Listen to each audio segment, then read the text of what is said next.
Selamat pagi jemaat Shalom. Selamat mempersiapkan diri untuk beribadah di pagi hari ini. Tuhan memberkati kita semua.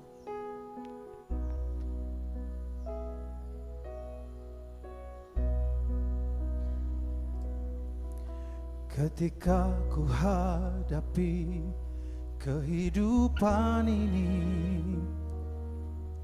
jalan mana yang harus ku pilih? Ku tahu ku tak mampu, ku tahu ku tak sanggup. Hanya Kau Tuhan tempat jawabanku. Aku pun tahu ku tak pernah sendiri, sebab Engkau Allah yang menggendongku. Tangan-Mu membelaiku, cinta-Mu memuaskanku.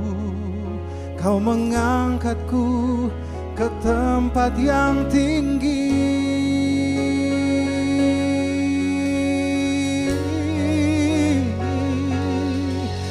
Janji-Mu seperti fajar pagi hari,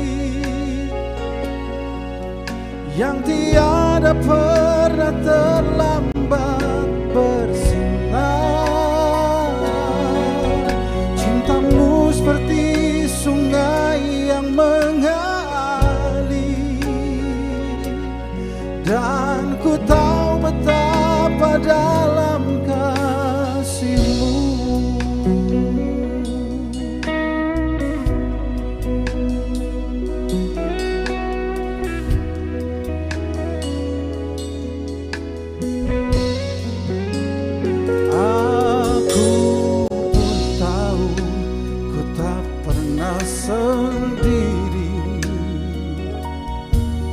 Sebab Engkau Allah yang menggendongku.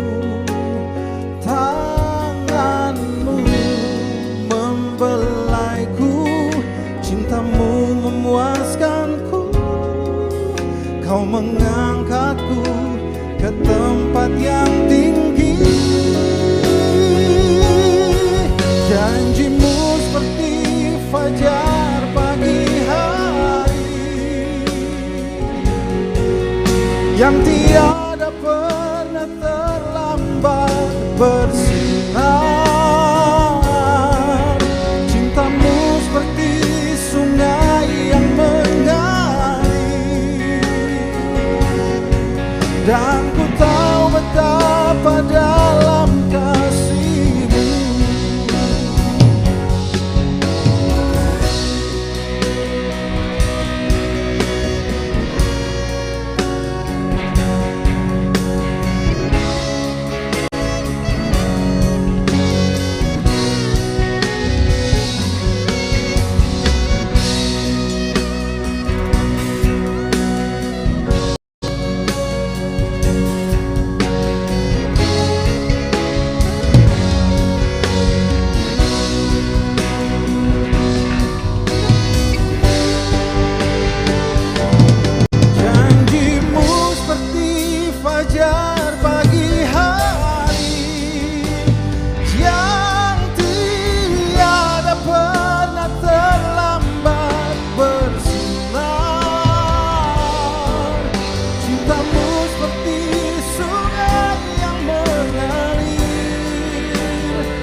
Selamat pagi, Shalom. Kami mohon perhatian jemaat terhadap warta Majelis Pekerja Klasis Kota Ambon, Minggu 8 Februari 2026.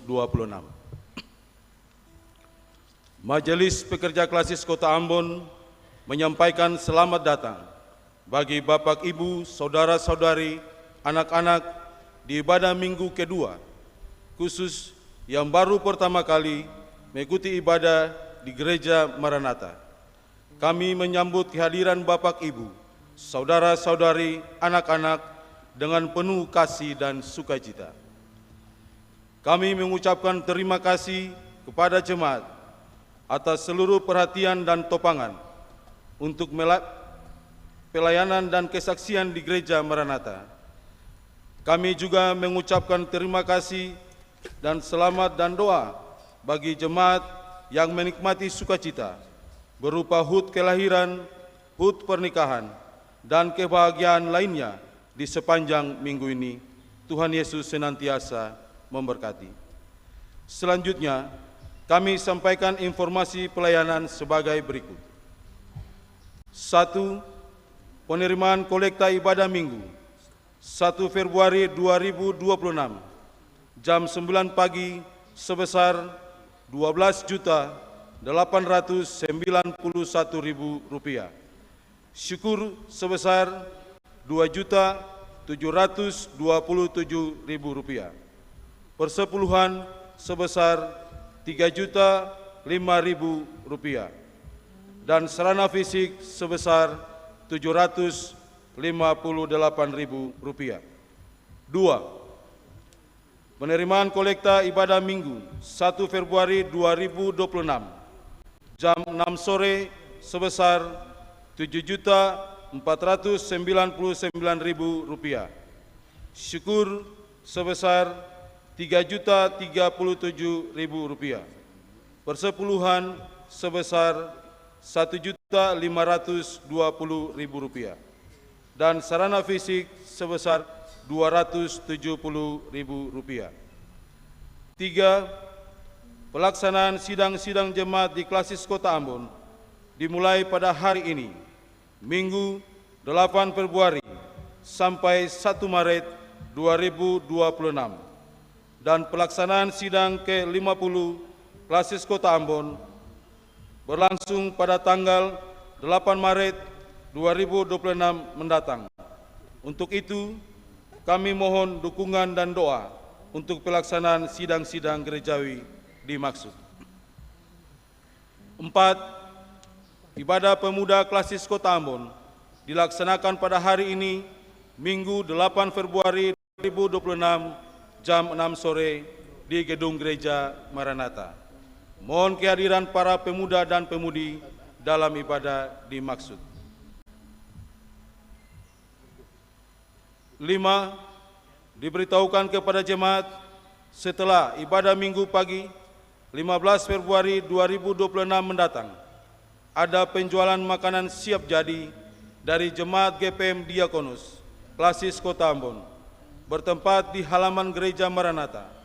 Kami mohon partisipasi Bapak, Ibu, saudara-saudari jemaat. Tuhan Yesus memberkati. 6. Ibadah saat ini dilayani oleh Pendeta Monike Pukubun dengan menggunakan tata ibadah minggu kedua. 7. Majelis Jemaat yang bertugas Majelis Jemaat GPM Menara Kasih. 8. Pembacaan Alkitab TB 2 dari Efesus 1 ayat 3 sampai 14. 8. Yang mengisi pujian dalam ibadah ini, solo Ibu Grace Leinusa. 10. Lagu prosesi masuk para pelayan, nyanyian rohani nomor 97, bait 1 dan 2. Untuk lagu jabat tangan, nyanyian rohani nomor 86. Jemaat, setelah ibadah akan dilakukan jabat tangan dengan para pelayan di pintu keluar. Karena itu, Mohon jemaat menunggu para pelayan mengambil posisi di pintu keluar. Baru jemaat menyusul. Demikian warta Majelis Pekerja Klasis GPM Kota Ambon. Atas perhatiannya diucapkan terima kasih. Selamat memaknai persekutuan dengan Tuhan dan sesama di ibadah minggu kedua saat ini. Tuhan Yesus memberkati. Shalom. Ambon 8 Februari 2026, Majelis Pekerja Klasis Kota Ambon. Pendeta E. Muskita MTH Ketua, Pendeta A. Titihai Lewa KBC MSI Sekretaris.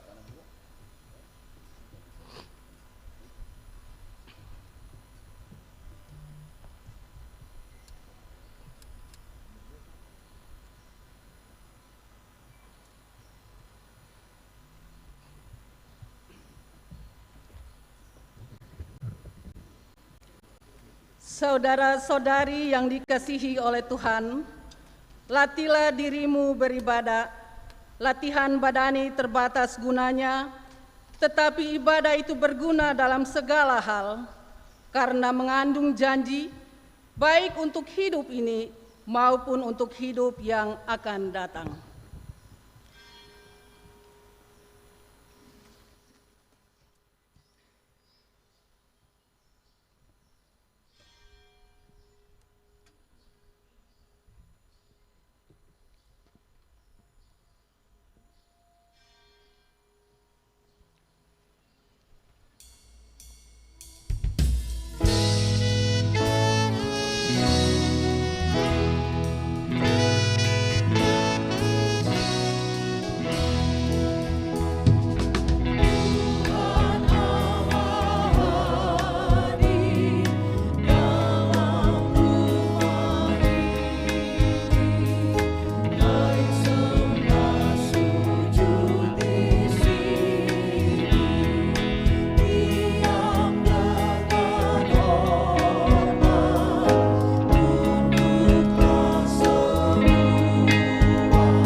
Jemaat yang dikasihi oleh Tuhan Yesus, marilah dengan sukacita kita beribadah kepada Tuhan.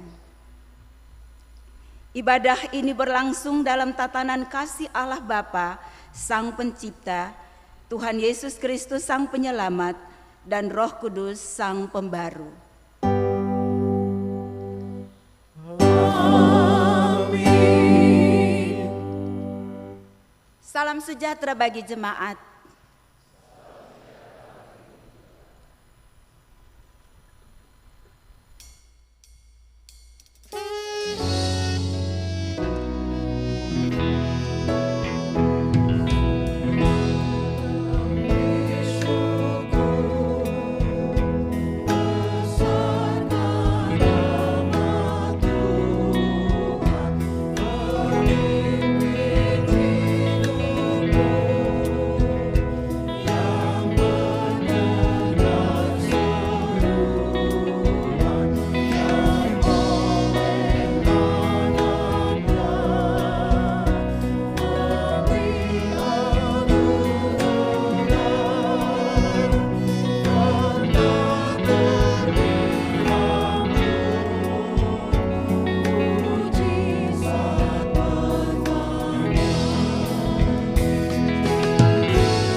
Jemaat yang dikasihi Tuhan, sebagai umat yang mengikuti Yesus, marilah dengan penuh kesadaran diri kita mengakui keberadaan kita.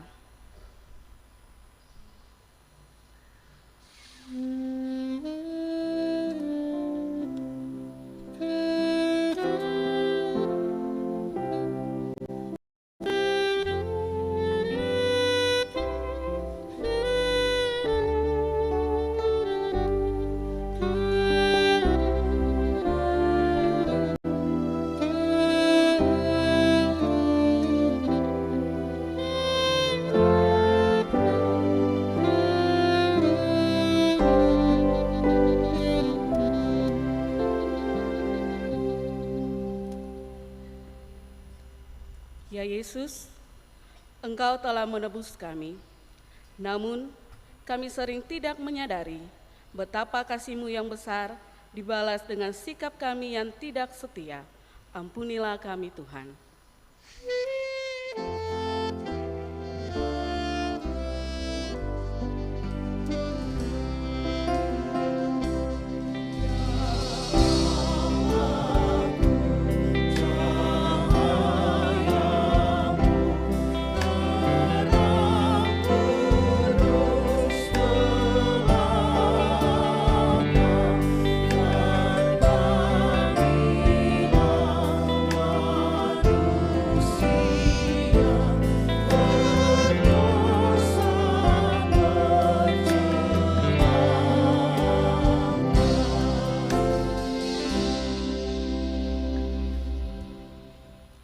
Kami mengaku ingin mengikuti Yesus sepanjang hidup kami, namun terkadang pesona dunia membuat kami larut dan menempatkan Engkau bukan pada posisi yang terutama. Mampukanlah kami Tuhan untuk menjadi abdi-Mu yang setia, menuruti teladan-Mu dan menyalurkan cinta kasih terhadap sesama dan ciptaan-Mu yang lain.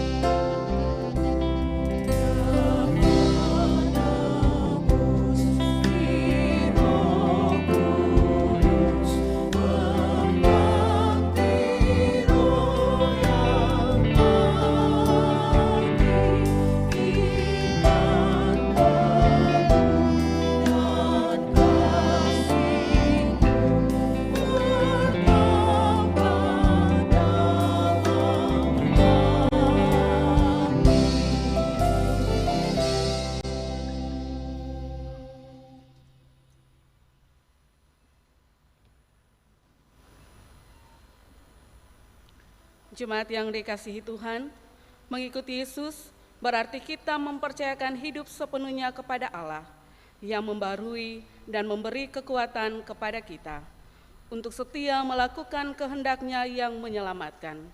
Firman Tuhan, tetapi orang-orang yang menanti-nantikan Tuhan mendapat kekuatan baru. Mereka seumpama Raja Wali yang naik terbang dengan kekuatan sayapnya. Mereka berlari dan tidak menjadi lesu. Mereka berjalan dan tidak menjadi lelah.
Bapak, Ibu, serta anak-anak yang Tuhan Yesus kasihi, di saat ini kita ada dalam pelayanan firman Tuhan yang terambil dari Efesus 1 ayat 3 hingga ayatnya yang ke-14.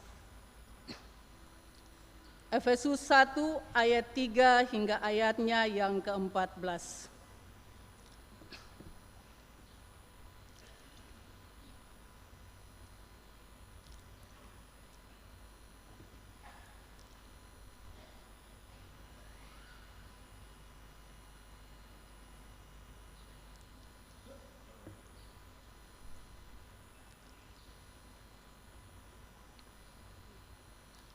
Mengawalinya, mari kita berdoa minta tuntunan Roh Kudus. Mari kita berdoa. Datanglah ya Roh Kudus, mampukanlah kami untuk membaca Alkitab dan mengerti pemberitaan firman-Mu, serta melakukannya dalam hidup kami. Amin. Bagian Alkitab terjemahan baru 2 yang akan kita baca secara bersama-sama sebagai dasar pemberitaan firman adalah Efesus 1 ayat 3 hingga ayatnya yang ke-14, begini bunyinya. Kekayaan orang-orang yang terpilih. Terpujilah Allah dan Bapa Tuhan kita Yesus Kristus, yang dalam Kristus telah mengaruniakan kepada kita segala berkat rohani di dalam surga. Sebab di dalam Dia Allah telah memilih kita sebelum dunia dijadikan, supaya kita kudus dan tak bercacat di hadapan-Nya. Dalam kasih Ia telah menentukan kita dari semula melalui Yesus Kristus untuk menjadi anak-anak-Nya sesuai dengan kerelaan kehendak-Nya, supaya terpujilah anugerah-Nya yang mulia yang dikaruniakan-Nya kepada kita di dalam Dia yang dikasihi-Nya. Sebab di dalam Dia kita beroleh penebusan melalui darah-Nya, yaitu pengampunan atas pelanggaran menurut kekayaan anugerah-Nya, yang dilimpahkan-Nya kepada kita dalam segala hikmat dan pengertian, sebab Ia telah menyatakan rahasia kehendak-Nya kepada kita, sesuai dengan rencana kerelaan-Nya, yaitu rencana kerelaan yang dari semula telah ditetapkan-Nya di dalam Kristus, sebagai persiapan kegenapan waktu, untuk mempersatukan di dalam Kristus sebagai kepala segala sesuatu, baik yang surga maupun yang di bumi. Di dalam Dialah kami diberi warisan, kita yang dari semula sudah dipilih-Nya sesuai dengan maksud Allah, yang mengerjakan segala sesuatu menurut keputusan kehendak-Nya, supaya kami yang sebelumnya telah menaruh harapan pada Kristus boleh menjadi puji-pujian bagi kemuliaan-Nya. Di dalam Dia, kamu juga, karena kamu telah mendengar firman kebenaran, yaitu Injil keselamatan-Mu, di dalam Dia. Kamu juga, ketika kamu percaya, dimeteraikan dengan Roh Kudus yang dijadikan-Nya itu. Roh Kudus itulah jaminan warisan kita, sampai kita memperoleh penebusan yang menjadikan kita milik Allah, untuk menjadi kemuliaan-Nya. Demikianlah firman Tuhan. Berbahagialah saudara-saudari yang mendengar firman-Nya dan dimampukan untuk menyaksikan nama-Nya kapan dan di mana saja.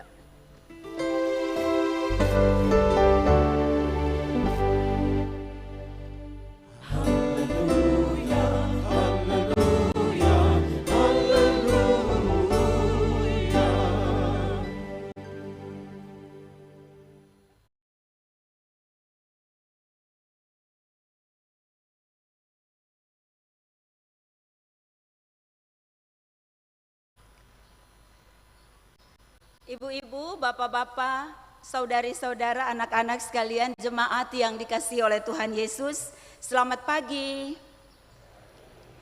Selamat merayakan hari Minggu kedua di bulan Februari 2026 ini. Salam sejahtera dari Tuhan Yesus bagi kita semua. Kita telah menjalani bulan Februari ini sebagai Gereja Protestan Maluku dengan dipandu pelayanan-pelayanan kita, termasuk ibadah-ibadah kita di bulan ini, dengan tema yang menekankan aspek anugerah Allah, anugerah Allah yang menguatkan kita untuk hidup sebagai orang-orang pilihan Allah. Jadi tema bulan ini mau mengajak kita semua supaya kita menghayati bahwa kita dipilih sebagai gereja oleh Allah. Dan pilihan itu adalah anugerah Allah bagi kita semua. Nah, karena itu di minggu kedua ini, di bulan Februari, tema ini dijabarkan lagi di dalam tema mingguan kita, yaitu dipilih untuk memuliakan Allah. Artinya di minggu ini, baik ibadah minggu, ibadah-ibadah, unit, wadah-wadah pelayanan dan organisasi, bahkan pelayanan apapun yang dilakukan di Gereja Protestan Maluku, akan menolong kita semua sebagai gereja untuk menghayati keterpilihan kita. Bahwa kita dipilih, salah satu tujuannya adalah untuk memuliakan Allah. Jadi kita dipilih bukan untuk memuliakan manusia, kita dipilih bukan untuk memuliakan gereja itu sendiri, kita dipilih bukan untuk memuliakan pimpinan-pimpinan gereja kita, tetapi kita dipilih untuk memuliakan Allah. Dan menarik bahwa di minggu ini, di hari Minggu ini, Lembaga Pembinaan Jemaat GPM menetapkan nas bacaan kita Efesus 1 ayat 3 sampai 14 sebagai dasar untuk kita belajar firman Tuhan di hari ini tentang tema dipilih untuk memuliakan Allah.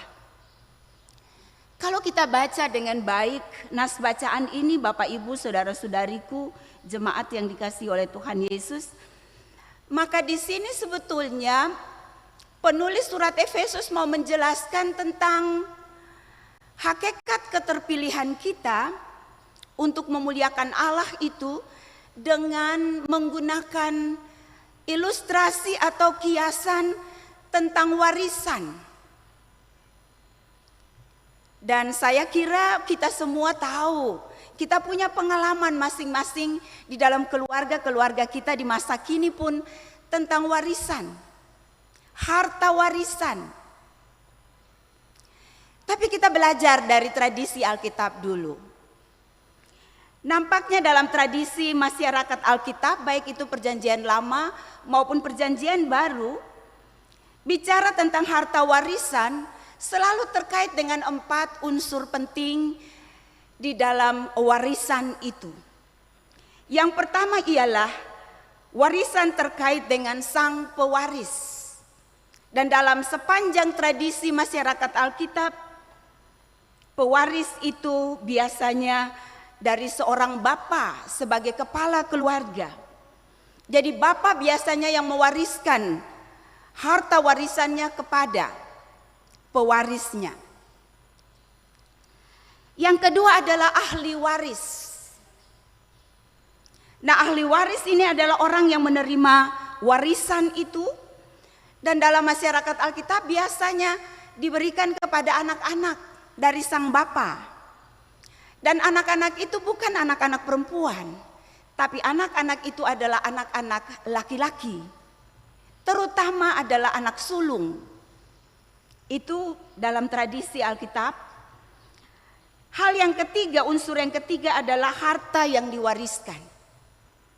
Nah, harta yang diwariskan itu bisa rumah, bisa lahan pertanian, ataupun juga harta milik yang diupayakan, dikerjakan, hasil-hasil pekerjaan, baik itu tanaman di ladang ataupun juga ternak-ternak yang menjadi kekayaan, sampai dengan budak-budak yang tinggal bersama di dalam rumah sang bapa. Itu semua adalah bagian dari harta warisan yang diberikan sang bapa kepada ahli warisnya. Sudah 3 ini, tetapi ada satu yang paling menentukan, yaitu meterai. Meterai adalah tanda keabsahan surat warisan. Jadi tanpa ada meterai yang dicap secara resmi, maka surat warisan itu tidak sah. Nah, saya kira 4 unsur ini juga ada pada pengalaman kita. Amin ya Bapak Ibu. Ya, sekarang ini kalau orang bicara warisan seringkali juga terkait dengan 4 hal ini. Nah, Kita tidak bicara warisan, tetapi yang mau dikatakan ialah bahwa penulis surat Efesus di dalam nas kita ini menjadikan kiasan tentang warisan itu untuk menjelaskan tentang hubungan Allah dengan gereja sebagai alasan untuk Allah memilih gereja supaya dari keterpilihannya itu Allah dimuliakan.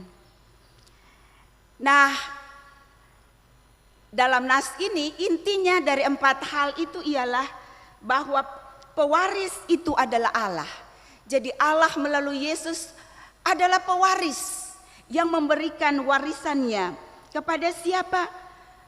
Kepada gereja yang di dalam nas ini itu dianggap sebagai anak-anak Allah. Jadi gereja sebagai anak-anak Allah adalah ahli waris karena Kristus sebagai anak tunggal Allah itulah yang memungkinkan Allah mengangkat gereja untuk menjadi anak-anaknya. Dan sebagai anak-anaknya gereja berhak mendapatkan harta warisan. Dan apa harta warisannya?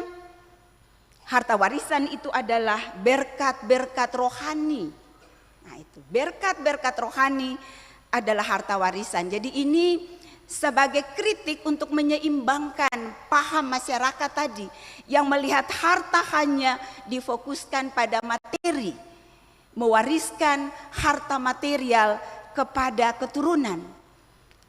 Penulis mau bilang sing cuma materi, materi penting, tapi yang paling penting adalah harta rohani itu.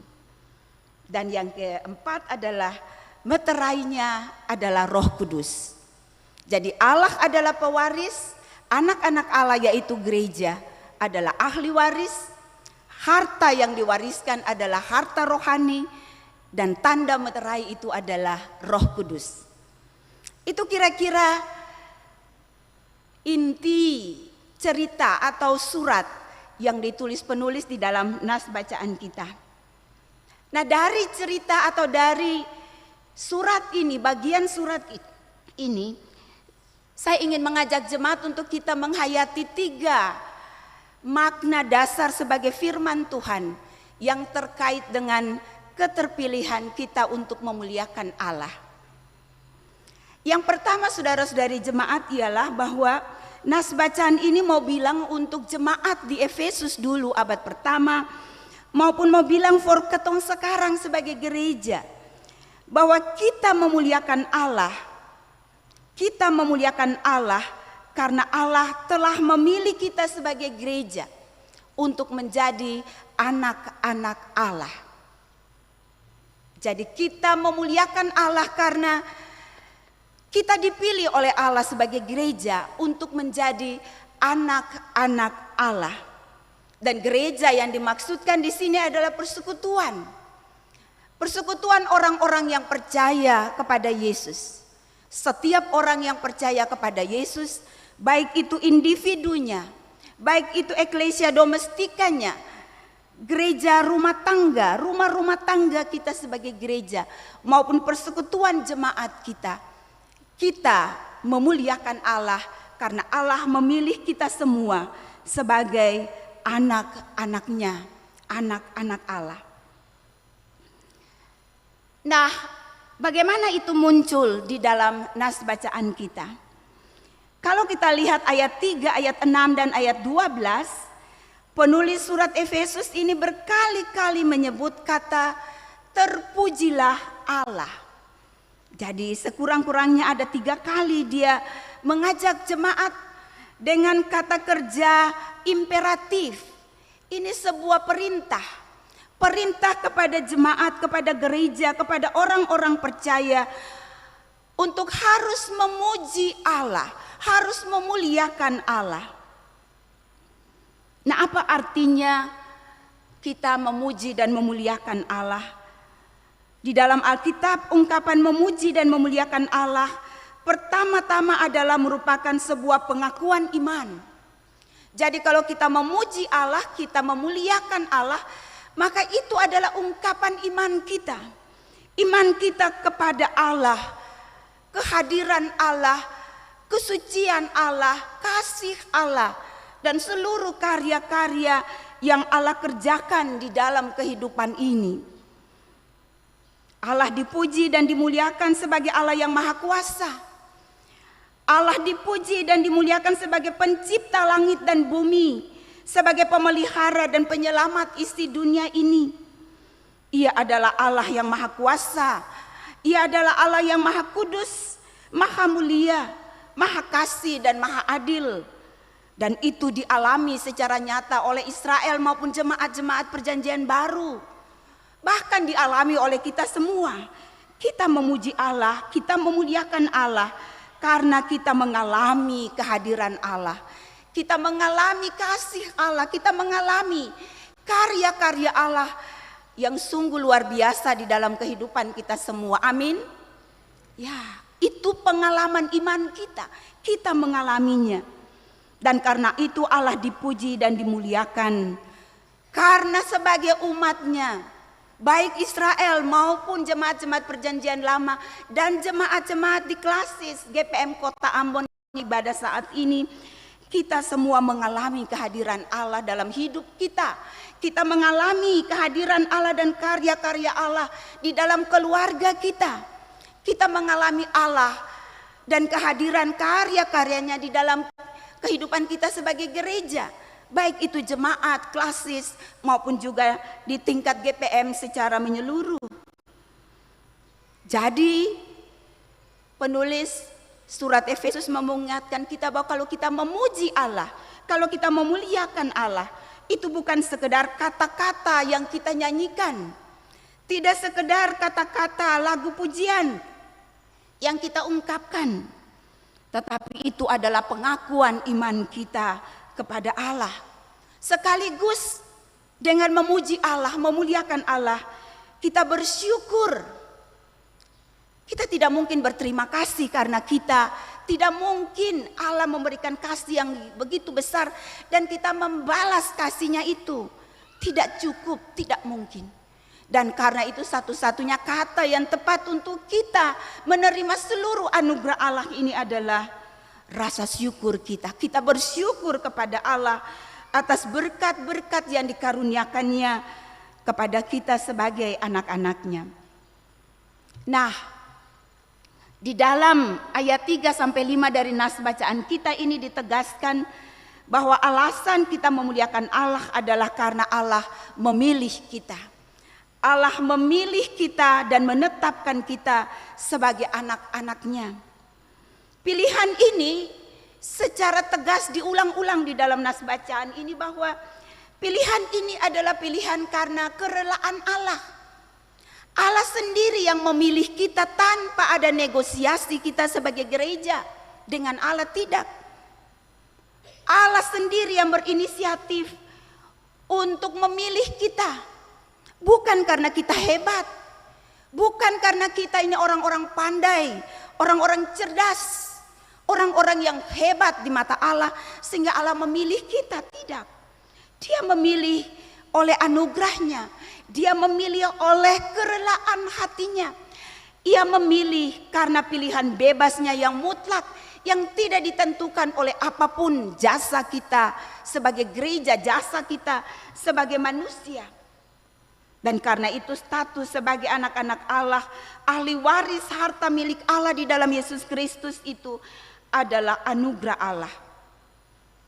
Dan karena itu sebagai anugerah Allah, penulis Efesus mau bikin ingat katong semua. Katong anak-anak Allah itu adalah anugerah, bukan hasil usaha kita.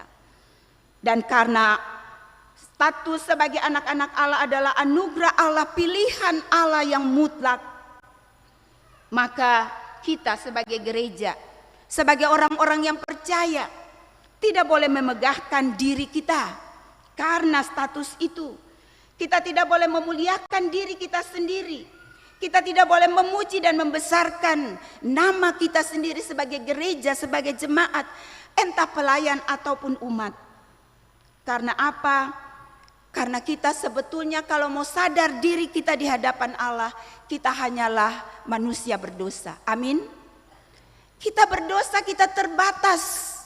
Kita sering melukai hati Allah dalam hidup kita. Kita adalah manusia yang rapuh sebagai ciptaan, terbatas. Tetapi dalam keterbatasan kita sebagai ciptaan, Allah memilih kita. Itu adalah anugerahnya. Dan karena itu tidak ada kata lain bagi kita sebagai gereja kecuali rendah hati. Pelayan dan umat kita semua, mari rendah hati di hadapan Allah untuk menerima keterpilihan ini.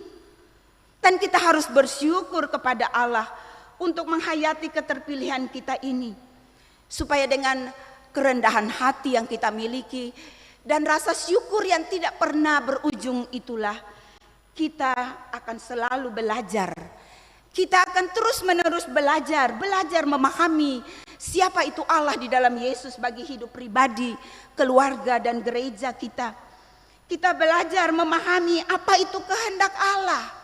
Ketika kita merancang berbagai tugas dan tanggung jawab yang Tuhan percayakan bagi kita, kita akan rendah hati dan bersyukur sambil belajar memahami kehendak Allah bagi kita. Kita belajar untuk menghayati kehadiran Allah, bahkan merasakan dengan nyata kehadiran Allah dan karya-karyanya itu bagi kita dan juga bagi dunia ini. Karena itu saudara-saudariku, iman kita kepada Allah di dalam Tuhan Yesus haruslah eksklusif. Kita harus yakin bahwa Yesus Kristus melalui Tuhan Yesus, kita diangkat menjadi anak-anak Allah. Dan iman ini tidak boleh terkikis sedikit pun. Ini harga mati kita. Iman kepada Yesus itu adalah harga mati kita. Tidak boleh abu-abu, harus pasti. Tetapi kehadiran dan karya-karya gereja, kehadiran dan karya-karya anak-anak Allah di tengah-tengah dunia ini harus inklusif. Harus terbuka sama seperti Bapa kita Allah di dalam Yesus Kristus. Selalu berkarya terbuka bagi semua orang. Kita anak-anaknya harus meneladani pola Allah sebagai Bapa kita dan Yesus sebagai Tuhan kita itu. Berkarya dalam hidup keluarga pribadi di mana saja. Berkarya untuk kebaikan, untuk keadilan, untuk kesejahteraan semua orang tanpa diskriminasi. Jadi intinya iman kita eksklusif. Tetapi kehadiran kita, kasih kita, karya-karya kita sebagai gereja harus inklusif, harus terbuka. Supaya semua orang merasakan kehadiran Allah dan ikut memuliakan Allah. Itu yang pertama. Yang kedua, nas ini mau bilang bagi kita semua bahwa kita memuliakan Allah karena kita diberikan warisan. Dan warisan itu adalah berkat-berkat rohani di dalam surga. Spiritual blessing. Jadi ketom bisa saja dapat harta-harta warisan berupa apapun secara material. Tapi penulis, sekali lagi penulis surat Efesus ini mau bilang, katong harus memuliakan Allah. Karena apa? Karena kita diberikan warisan berupa berkat-berkat rohani di dalam surga itu. Spiritual blessing. Nah, di dalam ayat 3 penulis menegaskan hal itu. Berkat rohani tersebut adalah warisan yang dianugerahkan bagi gereja, bagi persekutuan orang-orang yang percaya kepada Kristus, bagi gereja sebagai anak-anak Allah. Kita bertanya apa saja harta warisan atau berkat-berkat rohani yang dikaruniakan Allah di dalam Kristus itu bagi anak-anaknya kita semua. Ayat 7 mengindikasikan bahwa berkat rohani itu berupa penebusan dosa. Jadi berkat rohani itu pertama-tama adalah penebusan dosa melalui darah Tuhan Yesus Kristus yang tertumpah di kayu salib untuk menebus dan menyelamatkan dosa kita dan dosa seluruh dunia ini. Melalui Yesus kita memperoleh keselamatan hidup. Kita dibebaskan dari kuasa dosa dan kuasa kejahatan. Kita dibaharui kualitas hidup kita. Dan kita diberi pengharapan hidup ke masa depan. bahwa bersama dan di dalam Tuhan Yesus Kristus Tuhan kita itu, kita mampu untuk bekerja dan berjuang bersama-sama dengan Allah, mewujudkan kehidupan bersama yang lebih bermutu, lebih bermartabat dan lebih baik itu. Memang hal ini tidak mudah, sebab kita saat ini berhadapan dengan apa yang disebut polikrisis. Banyak krisis yang melanda kehidupan kita secara bersamaan, melanda kehidupan pribadi, keluarga, maupun gereja dan masyarakat kita. Tapi di dalam dan melalui Tuhan Yesus Kristus yang kita imani, Allah terus menyatakan dan menegaskan kehadirannya sebagai Immanuel, Allah beserta kita itu. Dan dalam situasi terberat apapun, Allah tetap merasakan ketakutan kita. Allah merasakan kecemasan kita. Allah merasakan beban-beban hidup kita yang berat itu. Dan bukan cuma ia berbela rasa dengan kita merasakan apa yang kita rasakan, tapi Allah sedang dan Allah akan terus-menerus berjuang bersama-sama dengan kita untuk mewujudkan kehidupan yang lebih baik, yang lebih bermutu, yang lebih bermartabat, yang lebih adil, yang lebih damai dan sejahtera itu menurut kehendak Allah. Inilah harta rohani, salah satu harta rohani yang dikemukakan oleh nas bacaan kita Efesus 1 ini. Kemudian bukan cuma itu, ayat 8 juga menyebutkan bahwa berkat rohani itu juga berupa hikmat Allah. Allah memberikan hikmatnya kepada kita. Dan hikmat Allah itulah yang memampukan orang percaya untuk membedakan manakah kehendak Allah yang menghidupkan itu dan manakah kejahatan yang menghancurkan kehidupan. Hikmat Allah memampukan orang percaya, anak-anak Allah, untuk memilih jalan hidup yang dikehendaki oleh Allah. Hikmat Allah menjadikan orang-orang percaya menjadi orang-orang yang berhikmat di dalam kehidupan ini. Dan orang berhikmat adalah orang-orang percaya yang berpikir kritis dan matang sebelum mengambil sebuah keputusan hidup. Tanpa hikmat Allah, kita bisa salah jalan, kita bisa hilang jalan, kita bisa dimanipulasi oleh kuasa kejahatan dan dihancurkan oleh kuasa kejahatan itu. Dengan begitu maka ketika kita berpikir kritis dalam hidup ini sebelum kita bertindak, dan kita bertindak arif atau bijaksana dengan pertimbangan-pertimbangan yang matang, maka penulis Efesus bilang kita menghargai warisan rohani dari Allah bagi kita anak-anaknya berupa hikmat Allah.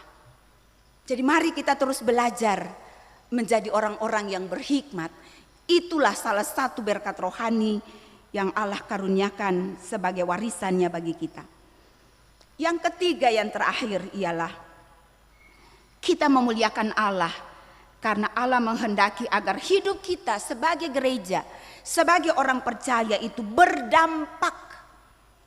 Hidup gereja, hidup pribadi, hidup keluarga, hidup persekutuan jemaat kita harus berdampak bagi kehidupan bersama di dalam masyarakat dan di tengah-tengah ekosistem bumi yang sementara mengalami banyak sekali luka, banyak sekali penderitaan yang maha luar biasa. Dan itu terlihat dalam ayat 12. Di situ dikatakan bahwa kita dipilih supaya kita menjadi puji-pujian bagi kemuliaan Allah. Jadi hidup kita sebagai orang percaya harus berdampak. Jadi memuliakan Allah tidak hanya dengan kata-kata, tapi hidup ini harus memuliakan Allah. Dan hidup yang memuliakan Allah itu adalah hidup yang berdampak. Berdampak positif. Positif bagi kebaikan bersama. Positif bagi perdamaian hidup. Positif bagi perjuangan kesejahteraan di tengah-tengah masyarakat dan bumi di mana gereja itu hidup. Dan inilah tanggung jawab kita sebagai ahli waris. Jadi biasanya di warisan itu selain kita dapatkan harta warisan, tapi ahli waris harus punya tanggung jawab. Ada klausul tentang tanggung jawabnya. Dan salah satu tanggung jawab yang dibilang, andaiannya dibilang di dalam nas ini adalah bahwa kita sebagai ahli waris, haruslah hidup kita itu berdampak positif bagi semua. Dimanapun kita bekerja dan mengabdi, bekerjalah dengan sebaik-baiknya, mengabdilah dengan sebaik-baiknya, agar melalui kerja dan pengabdian kita, melalui karya-karya kita sebagai orang percaya, maka kasih Allah, bela rasa Allah, keselamatan dari Allah, keadilan Allah, perdamaian dari Allah, sebagai berkat-berkat jasmani dan rohani dari Allah melalui Yesus bagi hidup kita itu dapat dialami secara nyata juga oleh masyarakat luas, dapat dialami juga oleh bumi, lingkungan alam di mana kita hidup. Di bagian akhir nas kita, penulis menegaskan, katom bisa bikin semua tadi sebagai anak-anak Allah apabila Roh Kudus sebagai penjaminnya, Roh Kudus sebagai yang disebutkan di situ sebagai meterainya, sahnya di situ. Roh Kudus memampukan kita semua sehingga kita memahami status kita sebagai anak-anak Allah. Kita memahami berkat-berkat rohani yang kita terima dari Allah, dan kita bertanggung jawab sebagai ahli waris untuk mewujudkan kehidupan yang berdampak baik bagi lingkungan di mana kita ada. Roh Kudus menguatkan kita semua. Amin.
Jemaat diundang berdiri.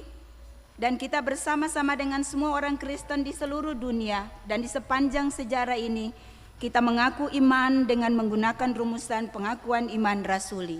Kita berkata bersama-sama demikian. Aku percaya kepada Allah, Bapa yang Maha Kuasa, Khalik langit dan bumi, dan kepada Yesus Kristus, anaknya yang tunggal Tuhan kita, yang dikandung daripada Roh Kudus, lahir dari anak darah Maria, yang menderita di bawah pemerintahan Pontius Pilatus, disalibkan, mati dan dikuburkan, turun ke dalam kerajaan maut. Pada hari yang ketiga, bangkit pula dari antara orang mati, naik ke sorga, duduk di sebelah kanan Allah, Bapa yang Maha Kuasa, dan akan datang dari sana untuk menghakimi orang yang hidup dan yang mati. Aku percaya kepada Roh Kudus, gereja yang kudus dan am, persekutuan orang kudus, pengampunan dosa, kebangkitan daging, dan hidup yang kekal. Amin.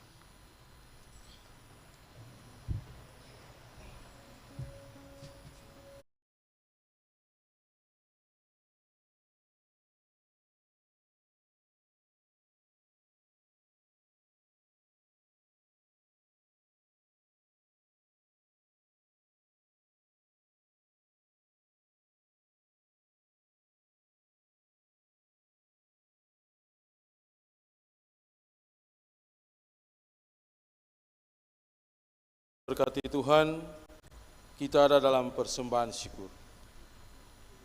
Marilah kita mensyukuri berkat Allah dengan menyerahkan persembahan kita kepadanya, sambil mengingat firman Allah, sebab daripada mula segala-galanya, dan dari tanganmu sendirilah persembahan yang kami berikan kepadamu.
Mari jemaat kita berdoa.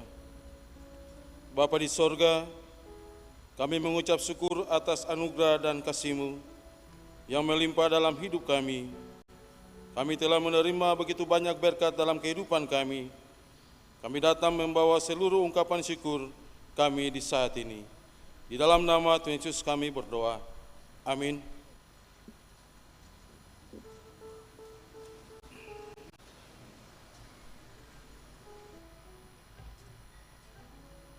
Solois Ibu Grace Lenusa disilahkan memuji Tuhan dengan kidung pujiannya.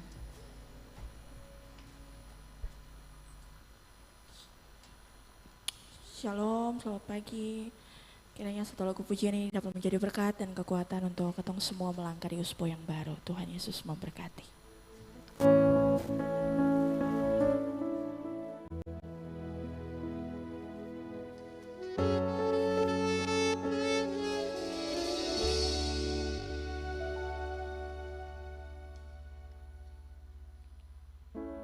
Walau ku harus berjalan dalam lembah kekelaman, perlindungan-Mu, oh Tuhan, nyatalah bagi hidupku. Tiada pernah sedetik pun, tiada pernah Kau tinggalkan. Sungguh mulia dan sempurna, hanya Kau layak disembah. Yesus, Engkau juru selamatku, dalam janji-Mu kemenanganku. Selamanya kan ku nyatakan besar setia-Mu, Tuhan, di hidupku.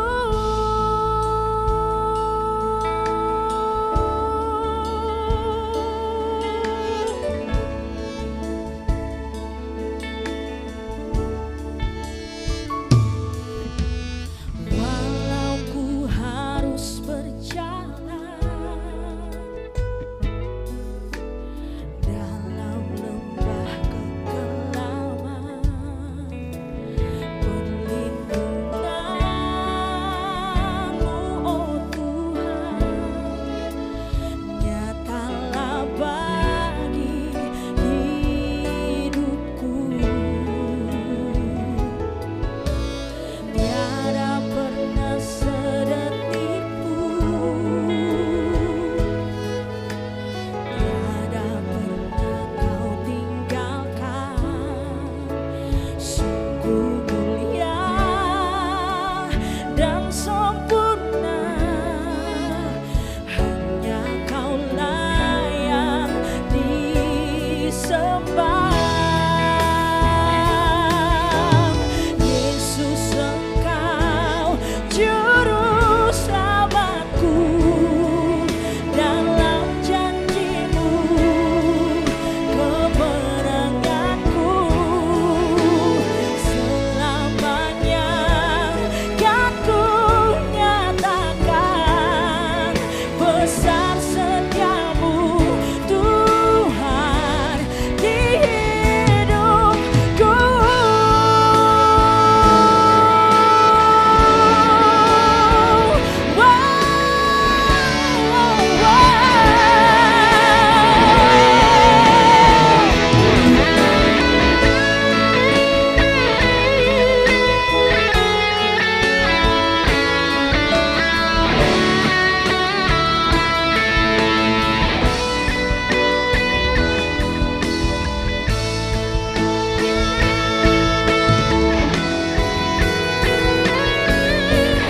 Yesus, Engkau juru selamatku, dalam janji-Mu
Terima kasih Ibu G.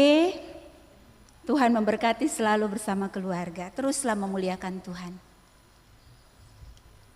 Jemaat yang dikasihi oleh Tuhan Yesus, marilah kita tenang dan kita membawa syafaat kita kepada Allah kita di surga. Kita berdoa. Ya Allah kehidupan, Allah di dalam Yesus Kristus yang kami imani sebagai Tuhan dan Juru Selamat kehidupan kami. Kami datang kepadamu sebagai satu persekutuan jemaat-Mu yang beribadah di gedung gereja Maranatha pada jam pagi ini.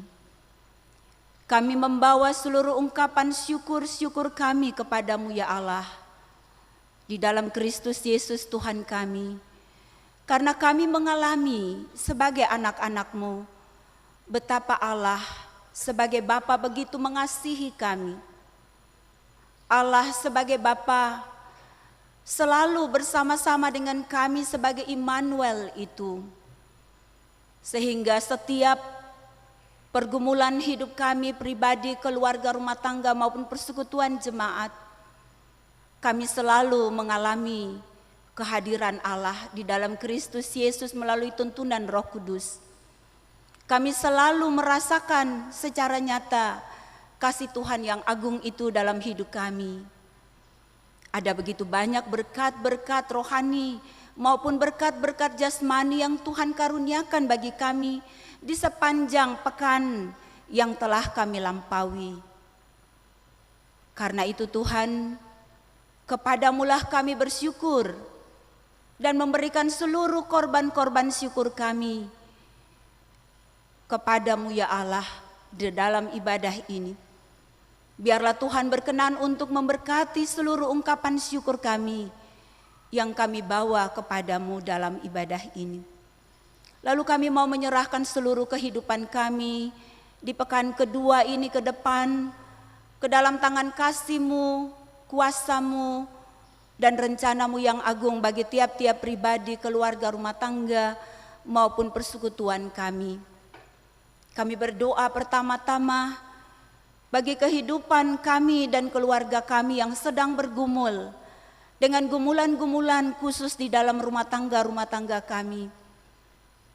Kami menopang pergumulan para orang tua yang sudah memasuki usia lanjut dengan berbagai kondisi-kondisi fisik mereka yang tidak lagi seperti masa mudanya.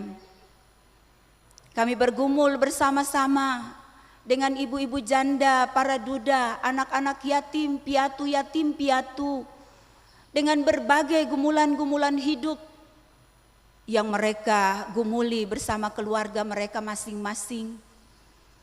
Kami bergumul dan menopang pergumulan-pergumulan keluarga-keluarga kami yang mungkin saja ada yang sementara berduka karena Tuhan memanggil pulang orang-orang terkasih dari kehidupan keluarga, rumah tangga ataupun sahabat dan kerabat kami.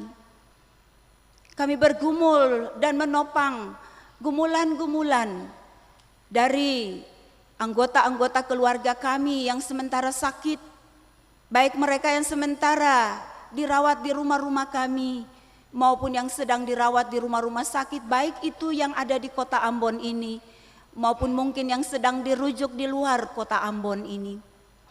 Dengan seluruh keberadaan mereka sebagai pasien, dengan seluruh penderitaan-penderitaan mereka, dan dengan seluruh harapan-harapan dan kerinduan mereka, gumulan mereka untuk sembuh, kami menopang pergumulan mereka kepadamu ya Allah. Kami juga berdoa bagi pergumulan-pergumulan khusus menyangkut korban-korban kekerasan, baik itu kekerasan dalam rumah tangga, kekerasan seksual, maupun juga kekerasan-kekerasan yang terjadi di area-area publik, baik itu kekerasan mungkin kekerasan negara ataupun juga kekerasan agama. Biarlah dalam seluruh penderitaan para korban, kami bergumul, kami ikut merasakannya dan kami membawakannya kepadamu ya Allah di dalam Yesus Tuhan kami. Kami bergumul bersama-sama dengan para ODGJ, Kami bergumul bersama-sama dengan setiap orang dan setiap keluarga di meja-meja pergumulan mereka, di kamar-kamar pergumulan mereka, yang mereka bawa gumulannya dari waktu ke waktu kepadamu ya Allah. Untuk semua gumulan-gumulan berat ini kami mohon ya Tuhan, kuatkanlah iman kami semua, topanglah kami di dalam perjuangan-perjuangan kami untuk mengatasi gumulan-gumulan berat ini. Dan jawablah itu bagi kami seturut nikmat dan kasih sayang-Mu, karena kami percaya Allah Bapa kami di dalam Yesus Tuhan kami mengasihi kami sebagai anak-anak-Mu, dan Engkaulah Immanuel yang sedang berjuang bersama kami di tengah-tengah gumulan-gumulan berat kami ini.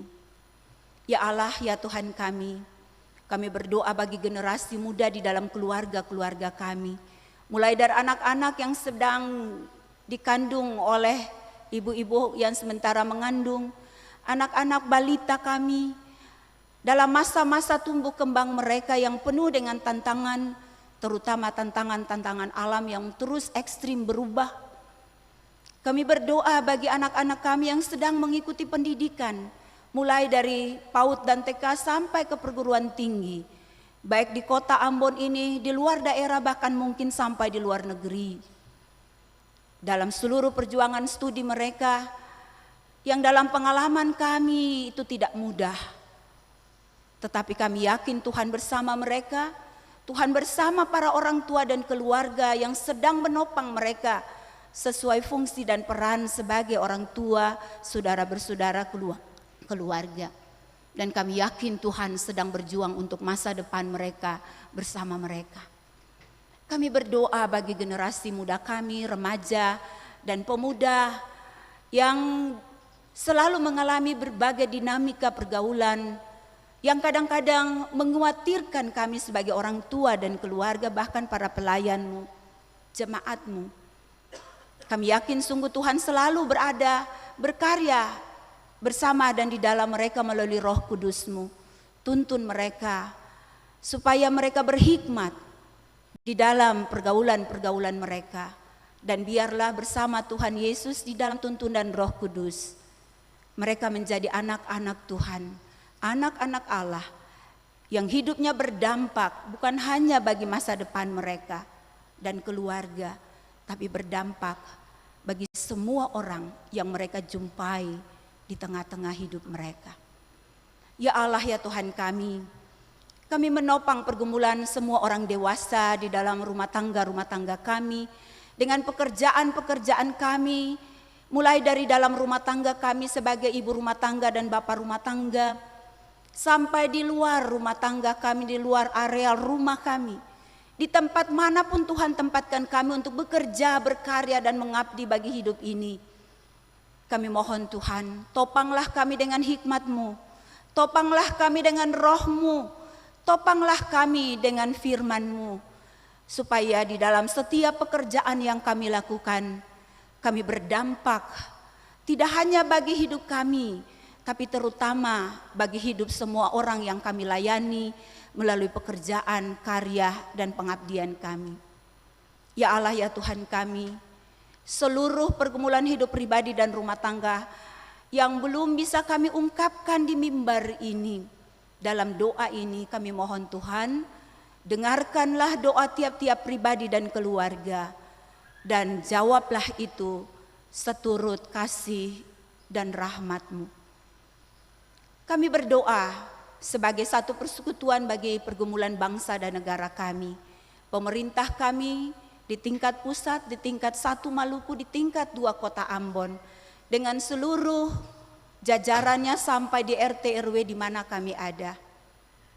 Kami menopang pergumulan TNI dan Polri dalam menjaga keamanan negeri ini. Kami berdoa bagi semua lembaga-lembaga negara ini, baik yudikatif, legislatif, dan seluruh warga masyarakat kami terutama di Kota Ambon ini. Biarlah Tuhan berkenan untuk melindungi kami, menjaga kami, dan memberkati seluruh juang bersama pembangunan kami, supaya melalui pembangunan masyarakat, bangsa, dan negara, kami merasakan berkat Tuhan itu secara nyata melalui pelayanan negara ini. Kami berdoa dan bergumul bagi pergumulan gereja-Mu. Baik itu gereja di tengah-tengah dunia, gereja-gereja di Indonesia, gereja-gereja di Maluku, khususnya gereja Protestan Maluku. Pimpinan dan pelayan di tingkat sinode, di tingkat klasis, di tingkat jemaat-jemaat, seluruh aparatur pelayan dan warga jemaat GPM. Khususnya kami mendoakan pergumulan para pelayan dan umat di klasis GPM Kota Ambon. Biarlah di pekan yang baru ini, seluruh tugas-tugas pelayanan di klasis ini yang dilaksanakan di 21 jemaat, itu bisa berjalan dengan baik untuk kemuliaan nama Tuhan. Supaya seluruh umat merasakan kehadiran Allah secara nyata melalui pelayanan gereja-Mu. Tuhan dimuliakan di dalam hidup gereja-Mu. Ya Allah, kami berdoa secara khusus untuk persidangan-persidangan jemaat di klasis Kota Ambon yang hari ini telah dimulai. Kami berdoa bagi pelaksanaan sidang jemaat yang sedang berlangsung di Jemaat GPM Shalom, Jemaat GPM Silo, Jemaat GPM Nasaret, Jemaat GPM Bukit Doa, dan Jemaat GPM Betel. 5 jemaat yang sedang melaksanakan persidangan jemaat. Kami mohon biarlah Tuhan berkenan memberkati majelis pekerja klasis yang mendampingi. Tuhan berkenan untuk memberkati panitia pelaksana. Dan lebih khusus Tuhan berkenan untuk memberkati pimpinan sidang dan seluruh peserta persidangan jemaat. Supaya biarlah sidang-sidang jemaat ini dilaksanakan untuk memuliakan Allah. Dan biarlah program-program pelayanan dan keuangan yang diprogramkan, ditetapkan, berdampak bagi kehidupan umat-Mu di Kota Ambon, kehidupan masyarakat Kota Ambon, dan bumi Kota Ambon ini yang selalu dirahmati Tuhan bagi kehidupan kami bersama. Ya Allah, ya Tuhan kami, seluruh pelayan liturgis yang melayani ibadah-Mu di pagi ini, baik itu pelayan khusus penatua dan diaken dari jemaat Menara Kasih, maupun para pelayan liturgis yang secara teknis menopang seluruh pelaksanaan ibadah pagi ini. Biarlah Tuhan memberkati pelayanan kami semua, agar pelayanan kami hanya untuk memuliakan nama Tuhan. Tuhan dimuliakan dan umat-Mu selalu diberkati melalui pelayanan-pelayanan kami. Ya Allah, ya Tuhan kami, inilah seluruh syafaat yang kami bawa kepada Tuhan. Kami sadar bahwa sebagai manusia kami penuh dengan dosa dan kejahatan. Biarlah Tuhan mengampuni semua dosa dan kejahatan kami. Lalu terimalah syafaat kami hanya di dalam nama Tuhan Yesus Kristus yang telah mengajar kami semua berdoa-doa Bapa kami secara bersama demikian. Bapa kami yang ada di surga, dikuduskanlah nama-Mu, datanglah kerajaan-Mu, jadilah kehendak-Mu di bumi seperti di surga. Berilah kami pada hari ini makanan kami yang secukupnya, dan ampunilah kami akan kesalahan kami, seperti kami juga mengampuni orang yang bersalah pada kami. Dan janganlah membawa kami ke dalam pencobaan, tetapi lepaskanlah kami daripada yang jahat. Karena Engkaulah yang mempunyai kerajaan dan kuasa dan kemuliaan sampai selama-lamanya. Amin.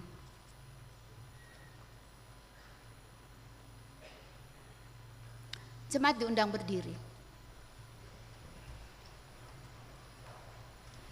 Saudari-saudara jemaat, pergilah jalani hidupmu sehari-hari bersama kasih Tuhan. Percayakanlah seluruh hidupmu kepadanya dalam mewujudkan berbagai tanggung jawabmu.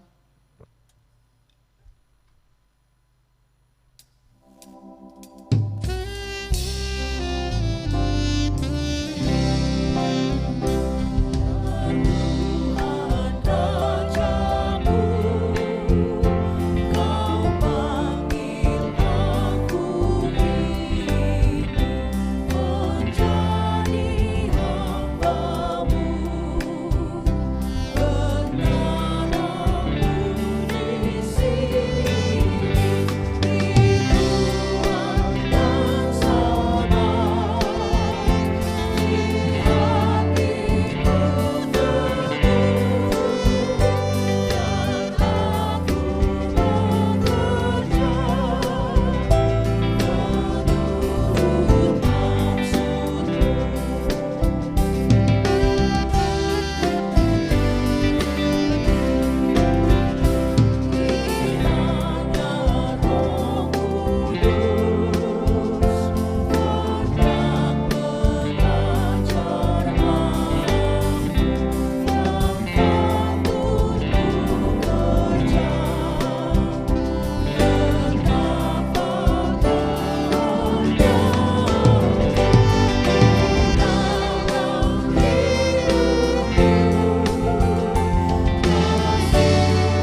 terimalah berkat Tuhan. Kasih karunia Tuhan Yesus Kristus, kasih Allah Bapa, dan persekutuan Roh Kudus menyertai jemaat hari ini sampai selama-lamanya.